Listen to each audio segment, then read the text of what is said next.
Exactly. So you both have worked with young entrepreneurs. You talk to young entrepreneurs. You know, what's the best part of that, having been experienced entrepreneurs? Talk a little bit about that experience now being the mentor instead of the mentee.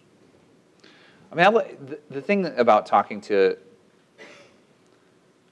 other people who are also trying to create value for a customer, like entrepreneurs, is essentially problem solvers, right? Mm-hmm. Is that you hear intelligent people who are thinking about how to solve new and novel ways to solve problems, and those are just interesting conversations.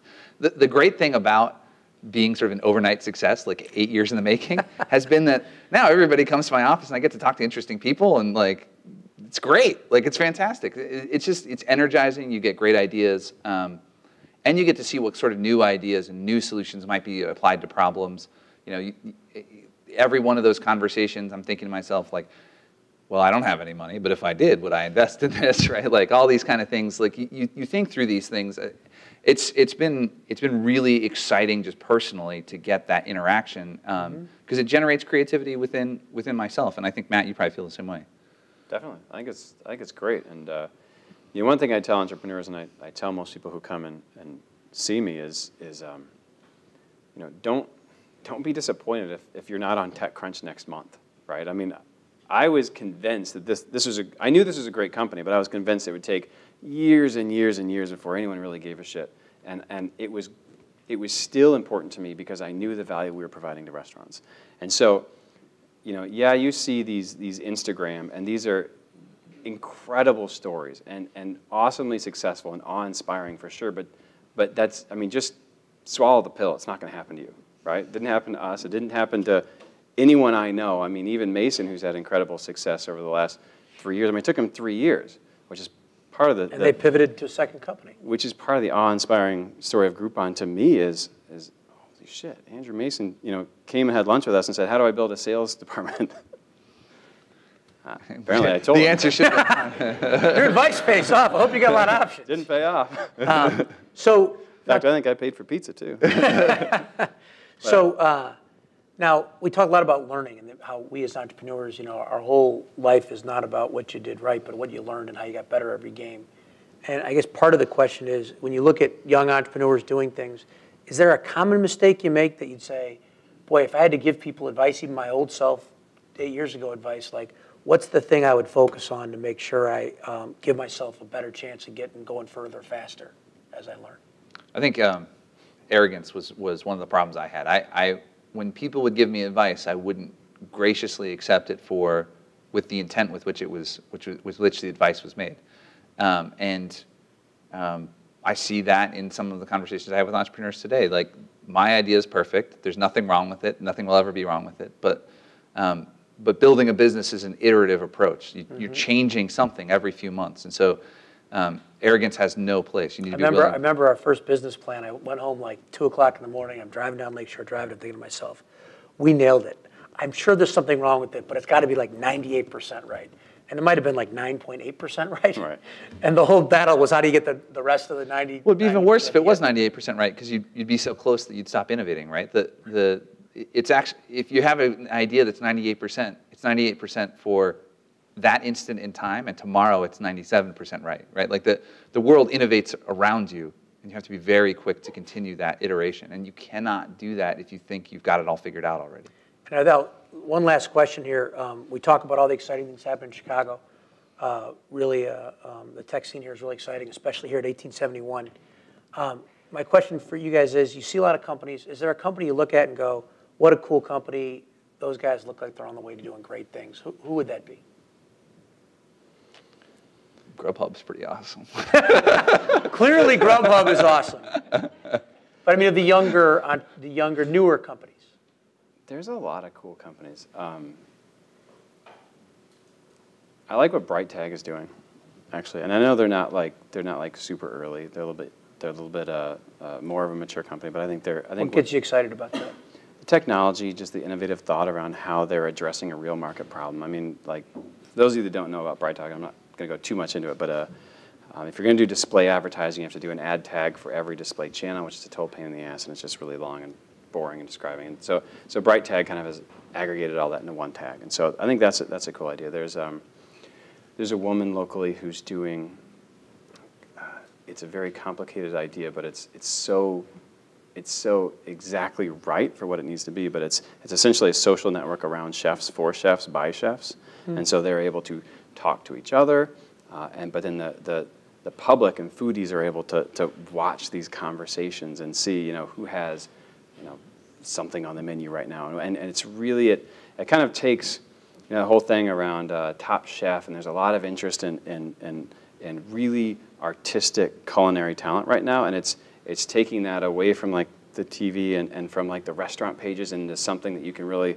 read and wrap your mind around. And I've heard great things. Didn't Belly raise a bunch of money today? Belly did raise. Belly's exciting, yeah. I think that company's called Soapbox, and Restaurant Intelligence Agency, by the way. Just give them a plug.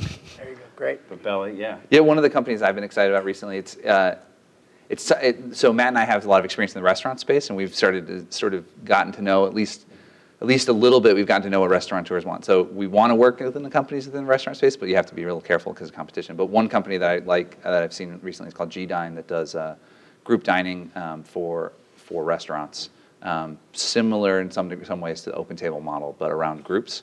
And because incremental margins are so much higher for restaurants for large ticket sizes, it's a win for the restaurants. And I like ideas like that are wins for the small business owner, because if you can do that and then do it at scale, it has multiplicative effects within the community. Great.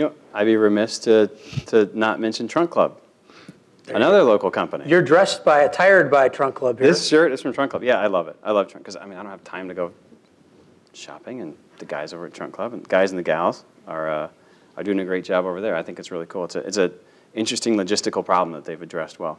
That's great. Well, let's thank you guys so much. We'll take a couple questions from the crowd here. Thank you guys.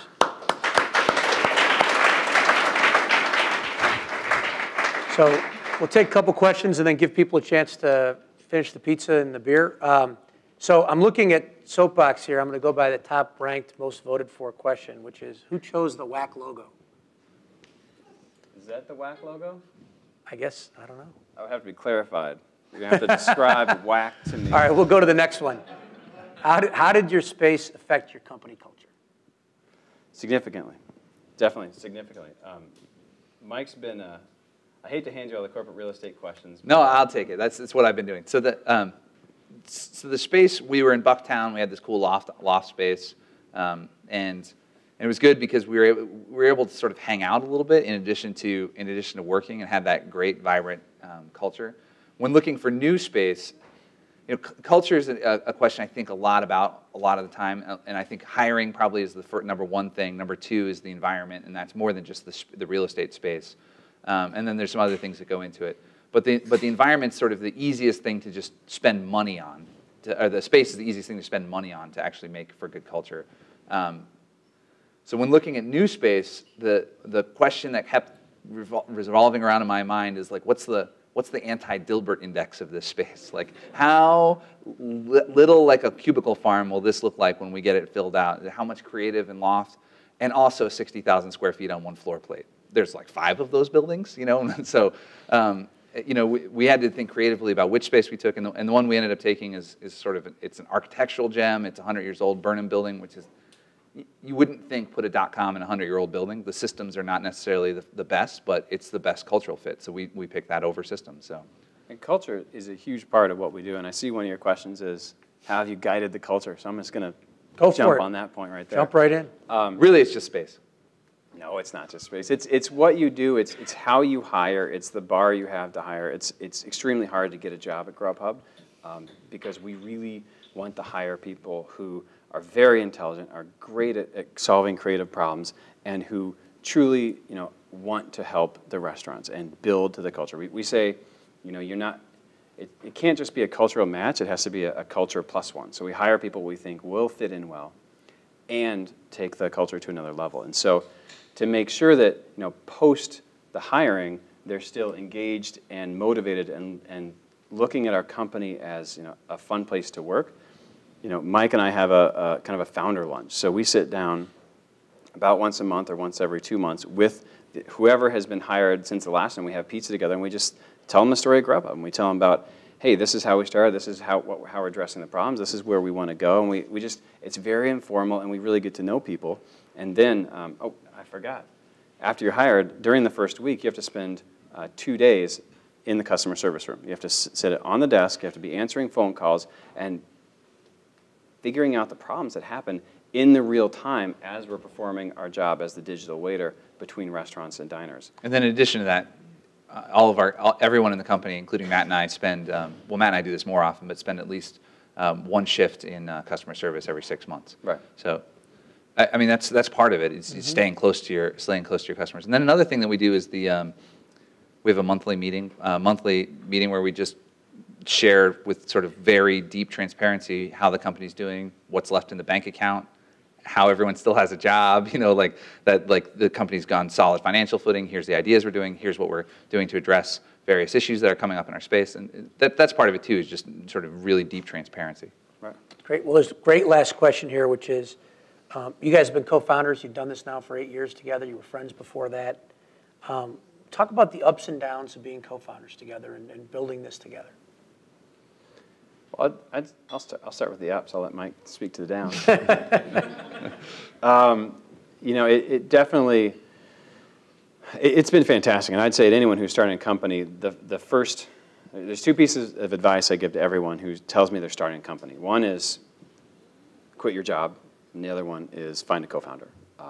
And the co-founder part is, it reduces the risk having somebody else there. I mean, it's a very high risk proposal we're talking about starting a company. It's more likely than not something's going to happen and it's going to go wrong.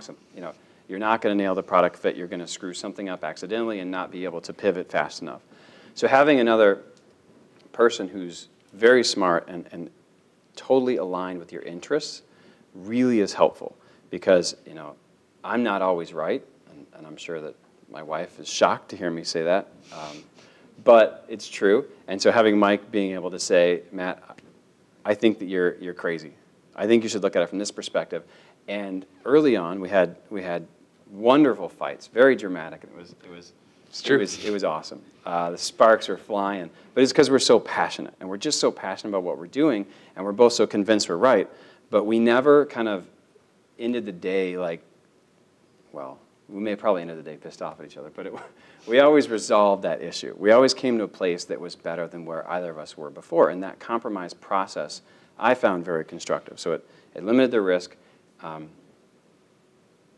Yeah, I mean, so increased upside was the fact that we were compromising on these ideas, and our ideas together were in fact. This is not just a Pollyanna-ish saying, like they were in fact better than either of us came to the table with individually. Decreased risk because both of us were able to see each other's blind spots. Those were some of the downs sometimes, and the ups and downs. While they were good for the business, Matt and I know each other's faults pretty well, and we're actually pretty good at pushing each other's buttons after 8 years of working together. And this alignment of interest is really critical. That our restaurants and our diners and our employees and our shareholders and their board members all have slightly different things that they want out of the company. Matt and I have the exact same interests. So having somebody who's got your back is really key.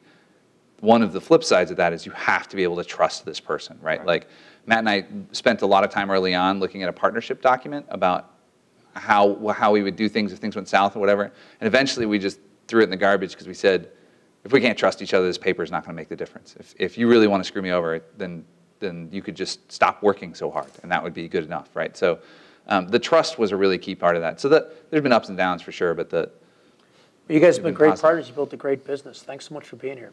Thanks, Ben. Thank you, guys. You're great. That was fantastic. These guys loved it.